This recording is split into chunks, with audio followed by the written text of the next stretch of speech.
Put with the BBC. BBC, I'm Irish. Come out, you black and tans, come out and fight me like a man.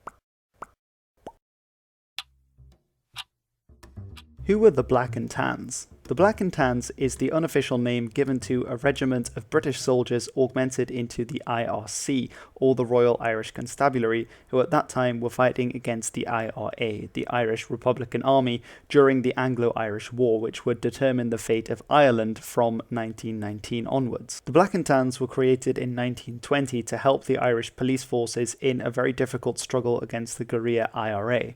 This was done by recruiting former British Army soldiers from the First World War, many of whom were now unemployed in post-war Britain, and conscripting them into the IRC. The name the Black and Tans comes from the makeshift uniform that was needed to outfit so many new recruits to the IRC.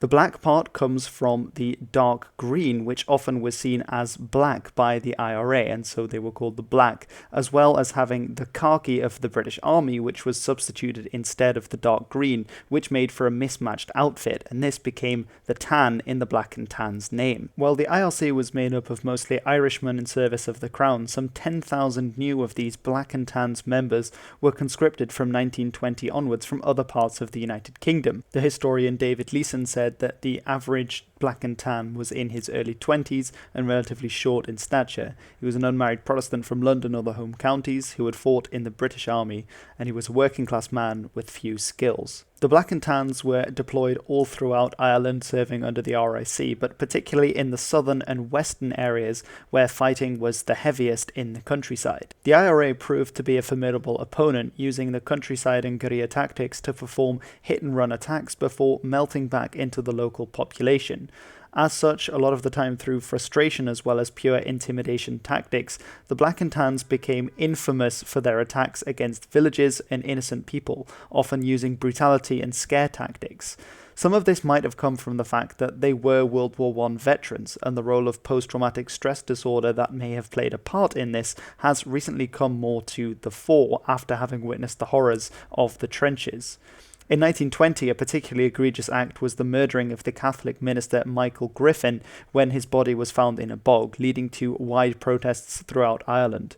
Another was the infamous attack on the city of Cork, which was completely ransacked by the Black and Tans troops after the killing of policemen in the area, and which also caused an international outcry. It was particularly in the countryside, however, in rural counties such as Galway and Clare, that the Black and Tans gained their brutal, bloody reputation for mass reprisals after IRA attacks, often killing people at random, looting businesses, and handing out beatings at will.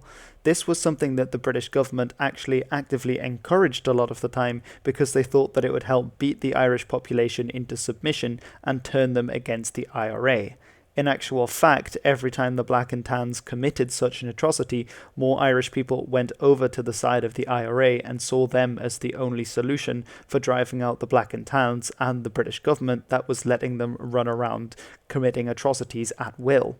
However, there are also voices of opposition in Britain, among them that of many Anglican bishops as well as the King, George V. MPs from the Liberal, Labour and even from the far-right British Union of Fascists party all condemned the action that was taking place by the Black and Tans. And across the empire in what is today India and South Africa, there were voices disagreeing as the news had reached all the way out. Gandhi famously said of the 1921 Anglo-Irish Treaty that it is not a fear of losing more lives that has compelled a reluctant offer from England, but it is the shame of any further imposition of agony upon a people that loves liberty above everything else. And in 1922 they were disbanded, although a third of the Black and Tans had already retired from the service at this point. And of the IRC, over 500 were killed by the IRA during the Anglo-Irish War, and some 250 would later go on to join the RUC, which was the continuation in the northern part of the country that remained with the United Kingdom, the Royal Ulster Constabulary, and some 700 went to Palestine to fight in the British policing forces there. Only 2 Black and Tans members were actually convicted and sentenced to death in Britain, although a third hanged himself whilst escaping justice. Needless to say, the best thing they left behind was the song. Come out,